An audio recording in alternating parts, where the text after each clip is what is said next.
Media LTV1 perwakilan Kabupaten Majalengka bersama sejumlah organisasi masyarakat, Ormas, dan LSM menggelar audiensi dengan Komisi 3 DPRD Majalengka.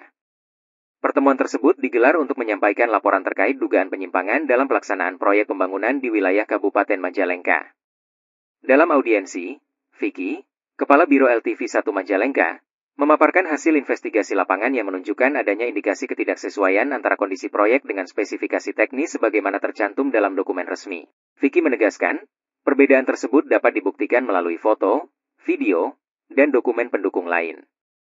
Selain dugaan penyimpangan, Vicky juga mengungkap adanya intimidasi yang dialami jurnalis LTV1 di lapangan oleh oknum pelaksana proyek. Bentuk tekanan tersebut, menurutnya, berupa ajakan berkelahi yang dinilai menghambat tugas jurnalistik. LTV1 menilai intimidasi terhadap wartawan mencederai kebebasan pers sekaligus menghalangi hak masyarakat memperoleh informasi yang benar. Bersama Ormas dan LSM, Vicky menyampaikan 3 tuntutan, yaitu tindak lanjut terhadap dugaan penyimpangan proyek, perlindungan bagi pelapor, serta transparansi proses evaluasi dan tindak lanjut proyek. Pihak Dinas PUTR Majalengka yang diwakili Kabid Bina Marga, Mamat, menyampaikan apresiasi atas langkah LTV1 dalam melakukan fungsi kontrol sosial. Publikasi mengenai proyek jalan, menurutnya, membantu pemerintah karena perbaikan segera dilakukan setelah diberitakan. Namun, terkait dugaan intimidasi, ia menegaskan hal itu berada di luar kewenangan Bina Marga. Selasa, 9 September 2025. Baik, kami menanggapi itu adalah sebagai kontroversial. Dan kita menerima inputan-inputan itu selalu kita menindaklanjuti, Pak. Termasuk yang disampaikan Saudara Vicky, ketika ada informasi, besoknya kita langsung memerintahkan untuk diperbaiki. Karena memang pada saat itu pekerjaan memang belum beres, Pak. Tidak ada pekerjaan-pekerjaan lain yang harus dituntaskan. Jadi pada hari itu, paginya itu memang sudah diperbaiki juga.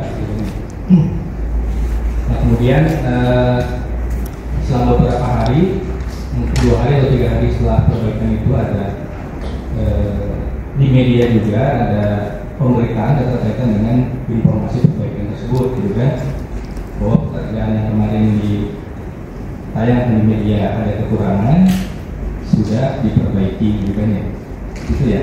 Dan kami mengucapkan terima kasih kepada media, gitu kan, kepada Pak Vicky dan kawan-kawan bahwa pemberitaan kedua itu adalah tindak lanjut yang positif. Kedua kami di lapangan sudah memperbaiki, Pak, gitu kan.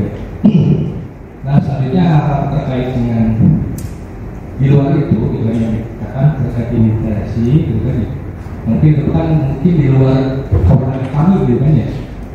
Tadi disampaikan Pak Sekdi terkait dengan dalam tanda kutip backing-backingan, kita tidak tahu lah, gitu kan ya.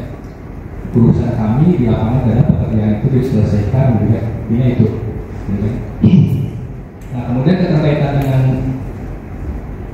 tindak lanjut selanjutnya, keterkaitan pekerjaan itu sampai saat ini itu belum ada tindak lanjut untuk pencairan, Pak. Karena memang mekanisme yang sekarang itu harus ada pemeriksaan dulu bersama dengan inspektorat. Jadi mungkin nanti dijelaskan oleh inspektorat, gitu kan ya. Jadi pekerjaan itu saat ini sedang dimohonkan ke inspektorat untuk diperiksa bersama, gitu kan ya. Nanti hasilnya apakah ada kekurangan atau tidak. Kalau ada kekurangan, maka akan diberikan kesempatan untuk diperbaiki dulu, Pak. Jadi sekarang itu agak lama di pencairan, mungkin Bapak mendengar juga, karena memang ada mekanisme ketika ada kekurangan diperbaiki dulu. Termasuk mungkin yang jadi masalah selama ini, kalau nanti ditemukan kekurangan, baik itu tebal dan lain sebagainya, harus diperbaiki dulu, baru diproses untuk pencairannya. Atau si penyediaannya adalah karena mungkin kekurangannya sedikit, dibayar apa adanya saja, bisa seperti itu. Karena itu yang dapat saya tambahkan. Terima kasih. Assalamualaikum warahmatullahi wabarakatuh. Sementara itu, Ketua Komisi 3 DPRD Majalengka, I. Misbahudin, menyambut baik laporan tersebut. Ia mengakui keterbatasan dalam pengawasan dan menekankan pentingnya peran masyarakat dan media. In juga menyoroti minimnya tenaga pengawas di Dinas PUTR serta mengingatkan agar fungsi inspektorat tidak hanya sebatas formalitas. Itu bagaimana supaya tidak ikut lagi. Ini kan satu keprihatinan yang disampaikan. Tentu kita di Komisi 3 menyambut itu dan kita punya semangat yang sama. Dengan keterbatasan yang dimiliki oleh kita di Komisi 3, tentu apa yang dilakukan oleh teman-teman di masyarakat ini sangat membantu ya. Termasuk pemerintah sendiri melalui Dinas PUTR kan sedikit ya tenaga pengawasnya. Ini sebenarnya bisa sangat membantu. Yang jadi masalahnya tinggal bagaimana nanti tindak lanjutnya, gitu ya. Nah, pemerintah sudah juga menggandeng inspektorat. Ini kita lihat inspektorat ini bagaimana efeknya. Ya, kita tidak ingin inspektorat ini juga hanya sebagai sebuah formalitas. Ya, kita ingin ada efek yang positif dan memperkecil penyimpangan yang terjadi di lapangan seperti itu. Ya. Jadi intinya banyak penyimpangan di lapangan yang harus ditindaklanjuti dan ini yang berpotensi merugikan keuangan negara begitu. Seperti itu. Untuk langkah awal jadi gimana Pak? Langkah awal. Dari Sekarang kan teman-teman sudah menyampaikan titik-titik mana saja yang dilaporkan. Nah, tentu nanti di komisi kita akan membahas dan akan menindaklanjuti titik-titik yang dilaporkan. Ya. Jadi meskipun keterbatasan waktu, nanti kita akan menyusun strategi bagaimana caranya supaya kita tetap bisa inspeksi lapangan.